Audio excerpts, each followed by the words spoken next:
आज हम जो आपको कहानी सुनाएँगे, वो कहानी है एक ऐसे शख्स की जिसके पास बाइक थी। लोग उसे लिफ्ट माँगते थे लेकिन वो अवॉइड करता था। अब आगे जानते हैं कि वो अवॉइड क्यों करता था। अब वो खुद इस स्टोरी सुना रहा है। जब मैं दफ्तर से घर लौटता तो स्टॉप पर कई लोगों को लिफ्ट का इंतज़ार करते पाता। जब से आबादी के दरमियान ये एक नया रास्ता बनाया गया था, लोगों को आने-जाने में काफ़ी सहूलत हो गई थी। मगर ये रास्ता ज्यादा हमवार नहीं किया जा सका था। इस सड़क पर चढ़ाई ज्यादा थी, खास तौर पर छोटी गाड़ियों को सड़क अबूर करना मुश्किल हो जाता था, इसलिए अक्सर अभी इस सड़क पर चल नहीं सकते थे। इसलिए इस स्टॉप पर अक्सर लिफ्ट लेने वाले खड़े नजर आते थे। मेरे पास मोटरसाइकिल थी, क्योंकि शहर में अक्सर लूट मार के वाकयात होते रहते थे, इसलिए मैं डर के मारे किसी को साथ अपने नहीं बिठाता था। अक्सर लोग लिफ्ट मांगते तो मैं नजरअंदाज करके आगे बढ़ जाता था। वो सर्दियों की एक रात थी। मैं खिलाफ मामूल देर से आया था। जब स्टॉप पर पहुंचा तो देखा कि सिर्फ एक नौजवान लड़का खड़ा है। इसने मुझसे लिफ्ट मांगी। पहले तो मैंने सोचा कि इसे अपने साथ बिठा लूं, मगर मैंने सर झटक कर नफी में गर्दन हिलाई और आगे बढ़ गया। थोड़ा सा आगे गया कि जंप पर मेरी गाड़ी बेकाबू हो गई।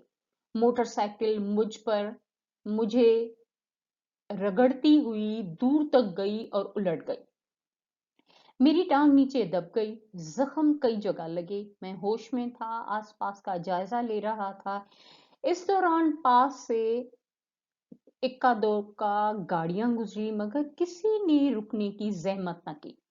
शायद इसलिए कि वहां अक्सर खतरनाक किस्म के वाकयात होते रहते थे। चूंकि सर्दी में बहुत थी, इसलिए राहगीर भी नहीं थे। जब कोई मेरी मदद को ना आया तो मैंने उठने की कोशिश की।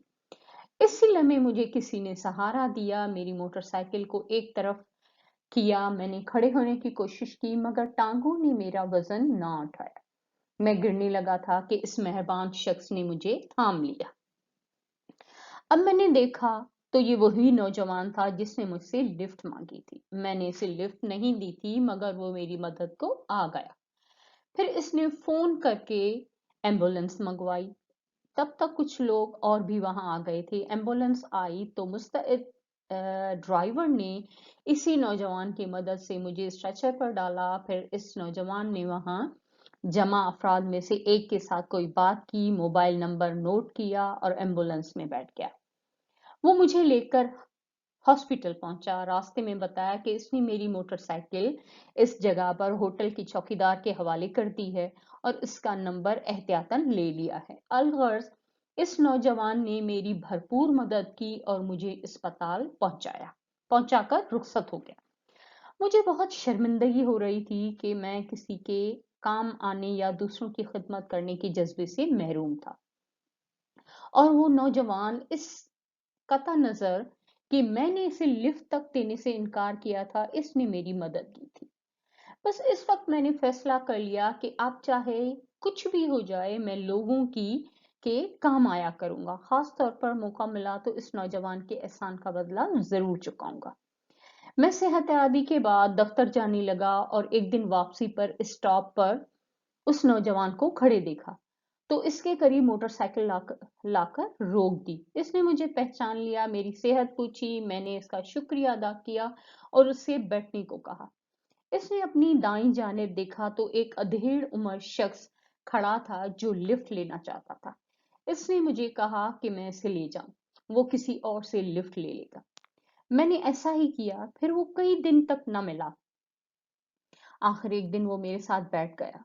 रास्ते में इसने मुझसे कहा कि ये जिंदगी बेमकसद और बेकार है अगर किसी के काम ना आए। इसने मुझे ताकीद की कि मैं रोजाना जाते हुए किसी ना किसी को बिठा लिया करूं, ये नेकी जाया ना होने दूं। इस दिन के बाद से मैं जब भी कहीं से गुजरता हूं तो किसी को भी अपने साथ बिठा लेता हूं और इस रास्ते को नेकी का रास्ता समझता हूं। Thanks for watching doctor Raza academy and educational consultancy.